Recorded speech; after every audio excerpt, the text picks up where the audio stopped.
Fala pessoal, tudo bem com vocês? Muito bem, nós estamos aqui hoje para falar de um assunto um pouquinho diferente do nosso programa, mas que tem a ver com o que iremos trabalhar ao longo desse ano sobre a questão da sustentabilidade. Esta semana se comemora o Dia da Terra, ou o Dia da Mãe Terra, como muitos chamam.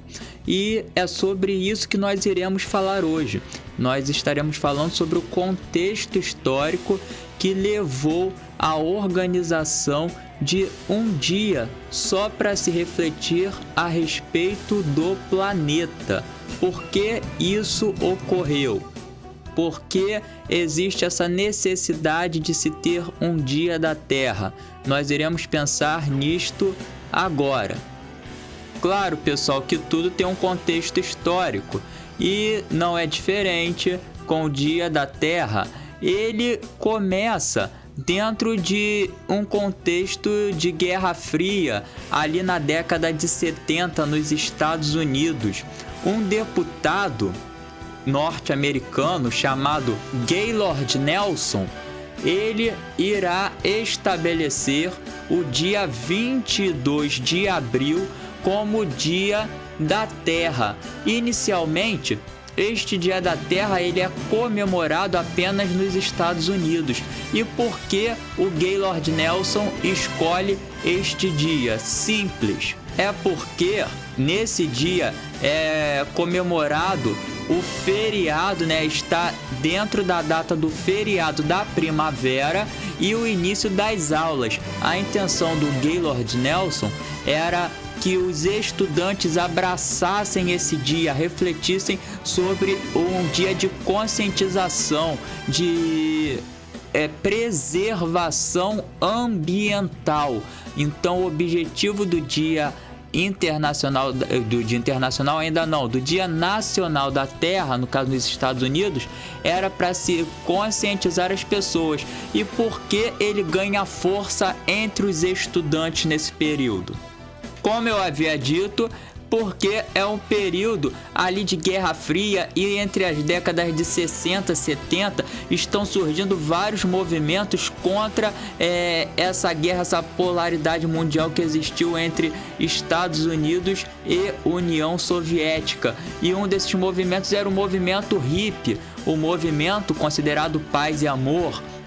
Então a ideia desse movimento era qual? Era que as pessoas preservassem a natureza. E o objetivo, a ideia defendida pelos hippies ia muito de encontro à proposta do Gaylord Nelson de preservação da natureza. Então, dentro dos Estados Unidos, além dos estudantes, esse grupo, o movimento hippie, ele abraçou demais esta causa. Além do contexto da Guerra Fria, nesse período, os Estados Unidos estavam mandando os seus jovens para o Vietnã. E mais um motivo para protestar contra o governo americano era se conscientizar sobre a preservação do ambiente, já que lá no Vietnã os norte-americanos, os soldados norte-americanos usavam um agente chamado agente laranja, que acabava com a mata, a floresta vietnamita. Essa guerra do Vietnã matou muitos jovens naquele período. E ter um motivo para trazer esses jovens de volta para casa, para defender o ambiente, era tudo que a população americana queria nesse período. Então, o Dia da Terra veio a calhar.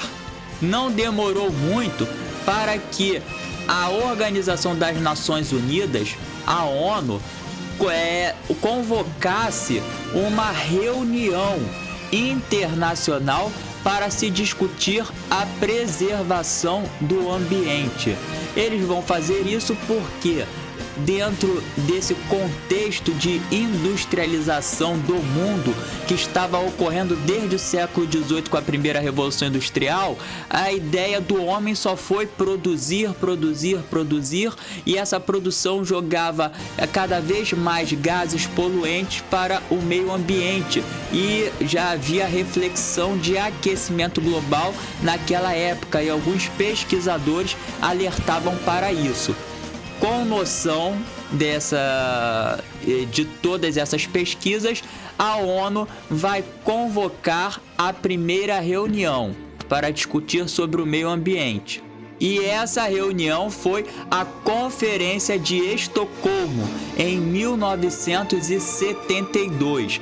Foi a primeira reunião, ela acontece 2 anos depois de ser proclamado o Dia da Terra nos Estados Unidos. Então, essa reunião teve o objetivo de discutir a preservação do meio ambiente. Após a Conferência de Estocolmo, existiram outras conferências. Na sequência, veio o Protocolo de Montreal em 1987. E esse protocolo já veio com uma proposta para as potências mundiais que mais emitiam gases poluentes para a atmosfera. A ideia era convocar essas potências mundiais e os países emergentes a cuidarem da Terra, a preservarem a Terra, deixando de emitir um gás poluente chamado CFC, que ele corrói a camada de ozônio. O que acontece, pessoal? Esse CFC, ele era um gás produzido pelas indústrias da época e por muitos materiais ali que construídos, desenvolvidos na década de 80.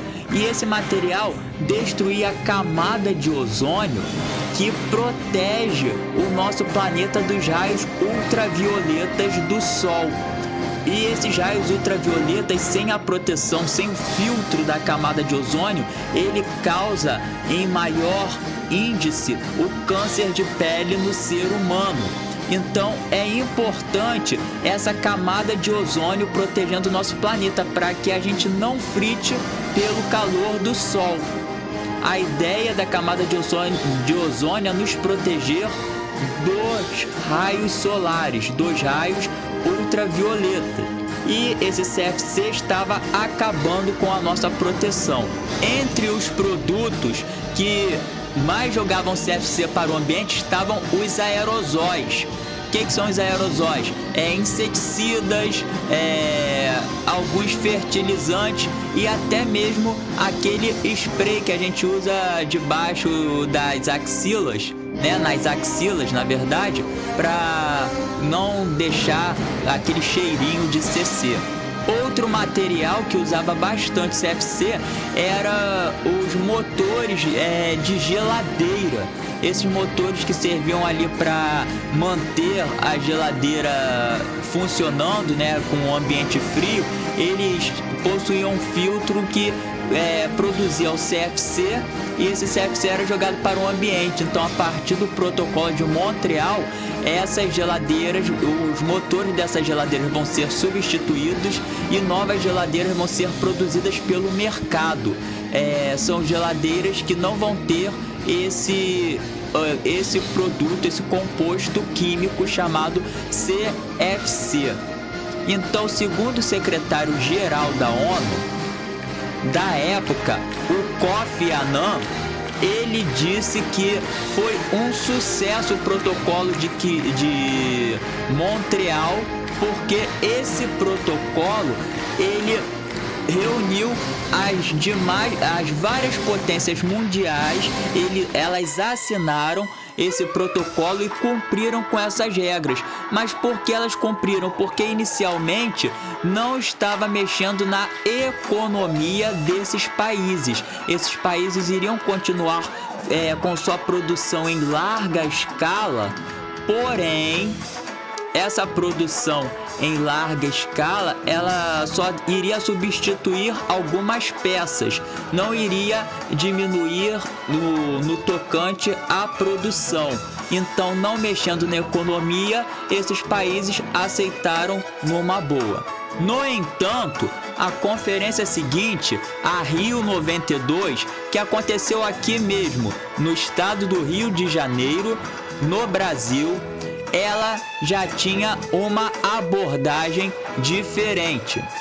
A Rio 92, assim como o Protocolo de Montreal, ela reuniu as várias potências mundiais, as potências emergentes, mas ela irá discutir também não só ações ambientais, mas ações humanitárias para tirar a população da miséria.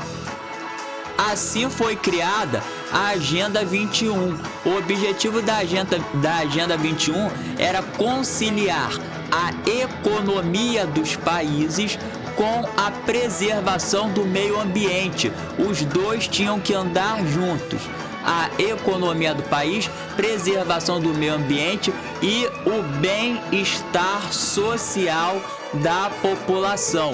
Inclusive, quando a Comperj ela veio para o município de Itaboraí, no estado do Rio de Janeiro, a Petrobras teve que elaborar a Agenda 21, não só para o município de Itaboraí, como para os municípios adjacentes, como Cachoeiras de Macacu, Rio Bonito, Silva Jardim, Magé, Maricá, se eu não me engano, entra também na Agenda 21, e Guapimirim. Então, vários municípios, certo? Na sequência da Rio 92, em 1997, foi estabelecido a reunião em Kyoto, no Japão, para ser assinado o Protocolo de Kyoto. O objetivo do Protocolo de Kyoto era diminuir a produção de gás carbônico para a atmosfera, o principal causador do efeito estufa. O efeito estufa que faz o planeta ficar mais quente, ele que contribui para o aquecimento global.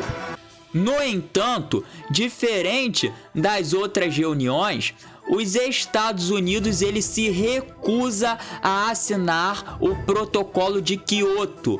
Por que existe essa recusa dos Estados Unidos naquele momento? Porque os Estados Unidos era a maior potência industrial da época.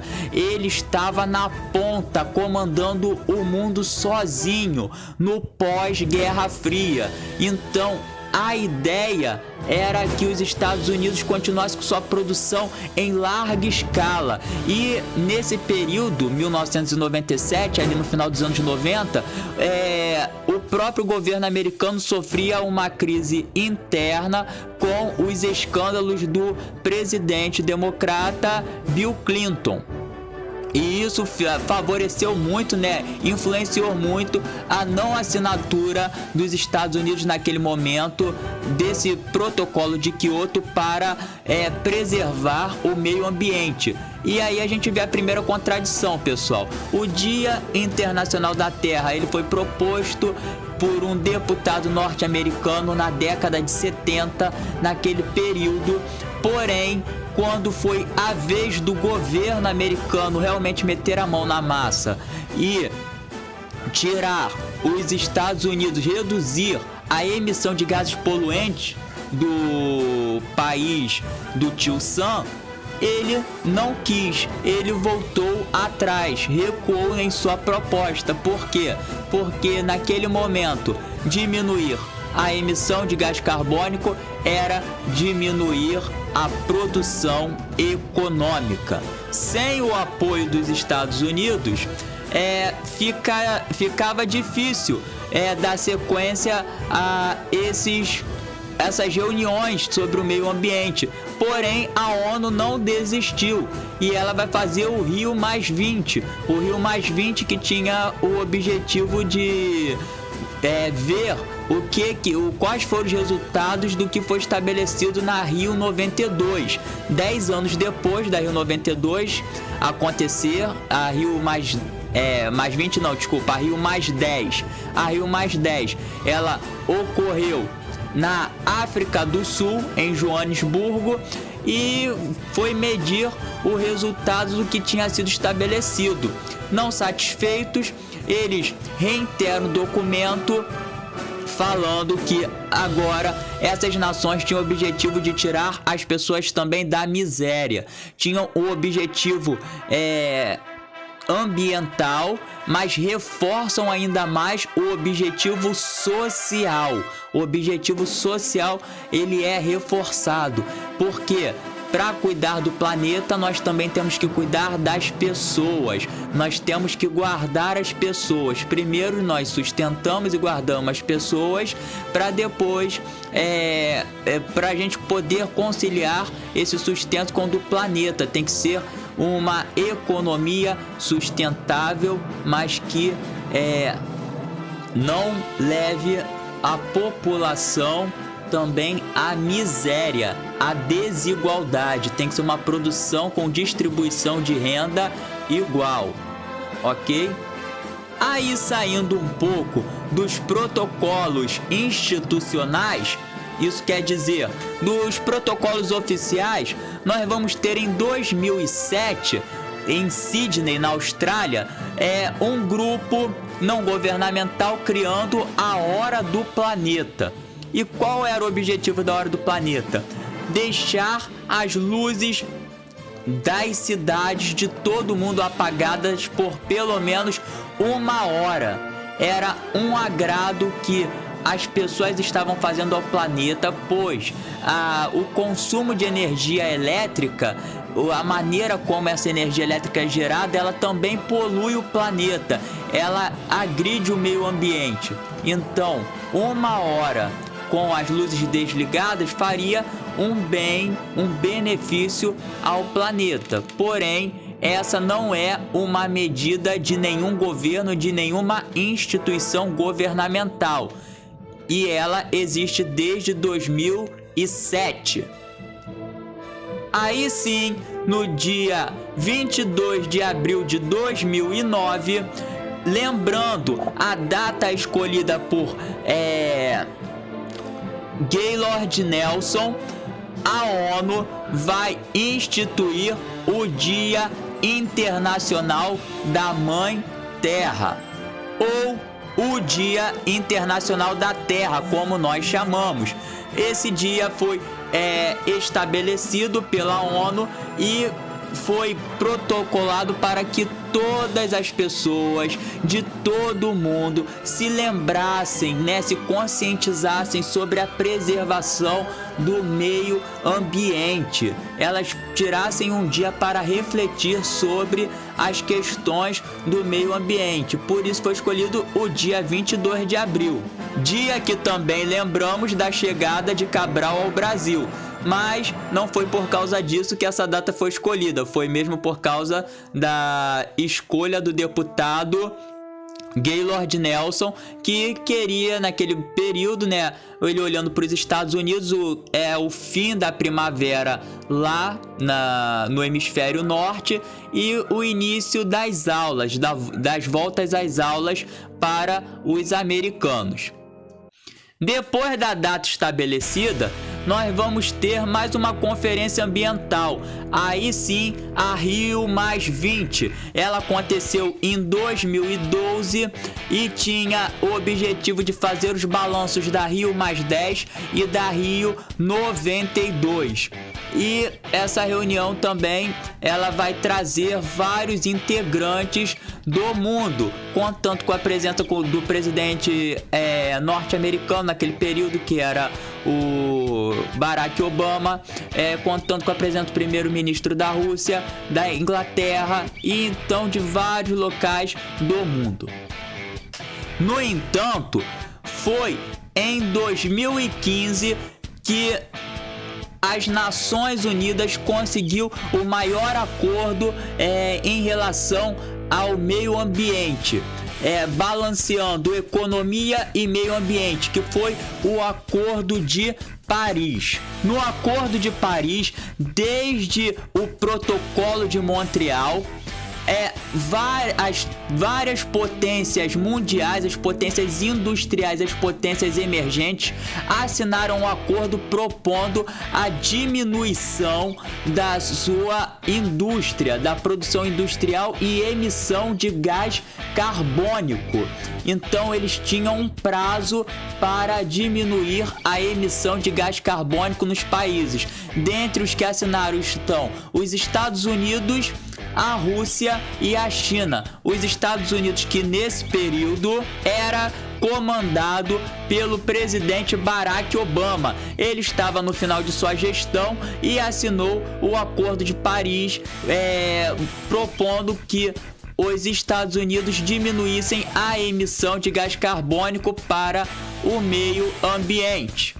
Contudo, com o fim do mandato de Barack Obama, quem assumiu a presidência norte-americana foi Donald Trump. E o novo presidente dos Estados Unidos não ratificou, ou seja, ele não concretizou a entrada dos Estados Unidos no Acordo de Paris.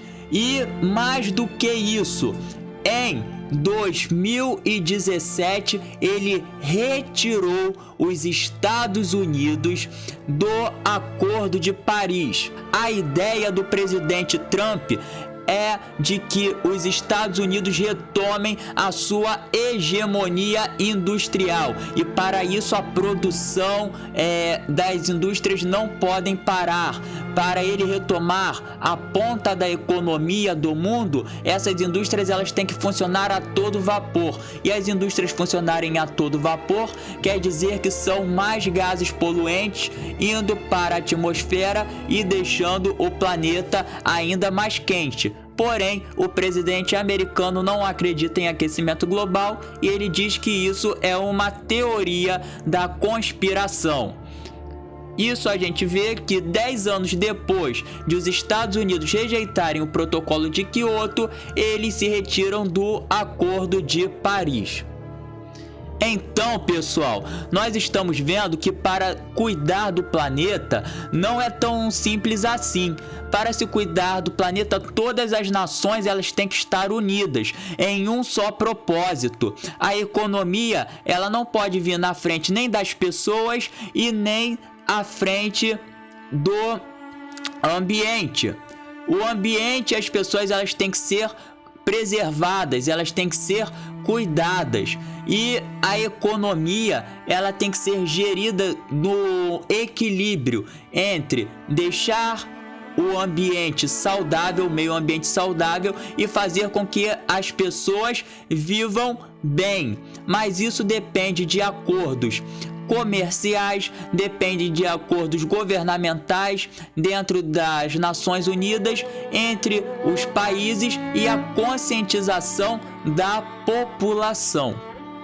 Como nós estamos trabalhando sustentabilidade, temos o objetivo de ter a nossa consciência, independente do que as outras pessoas falem. Nós temos que saber os nossos limites e também o que devemos fazer para manter esse ambiente saudável e rico, preservar o lugar onde a gente vive, onde a gente mora. E para preservar o planeta, aí vão algumas dicas. Recicle seu lixo. Se você vê uma dessas lixeiras coloridas na rua, você vai perceber que uma é para jogar plástico, outra é para jogar papel, vidro e lixo orgânico, que são as cascas de frutas ou restos de comida que sobram. Devemos dividir o nosso lixo para facilitar na hora da coleta a reciclagem de materiais que podemos reutilizar, assim não explorando o meio ambiente, a matança das matas e a extração de matérias-primas não renováveis. Economize água. Água, ela é elemento vital para a vida humana. 70% do corpo humano ele é feito de água. Então, para que possamos viver bem no planeta, nós devemos preservar a água potável. Essa água que a cada dia diminui mais com o aquecimento global, quando as geleiras da Antártida elas caem no mar salgado e fazem o nível da água aumentar. Além disso, a falta de saneamento básico, que não é promovida por muitos governos, faz com que várias pessoas ao redor do mundo não tenham acesso à água potável. Então, preserve a sua água potável. Outra forma também de cuidar do planeta é economizando energia. Se você vê uma luz na sua casa acesa de bobeira, desligue-a. E também, se você vê uma televisão ligada à toa ou aparelho elétrico, você tire-o da tomada para preservar energia. Porque, como eu disse anteriormente, a produção de energia elétrica ela gera poluição para o meio ambiente, para a atmosfera, fazendo com que o planeta se aqueça mais, e também a produção de energia elétrica ela pode acabar com algumas florestas, como por exemplo com a construção de hidrelétricas. Seguindo essas orientações, nós podemos ter uma chance de ver um planeta mais saudável, mais feliz, onde possamos viver bem. Gente, essa foi a nossa aula sobre o Dia da Terra. Até a próxima e tchau, tchau.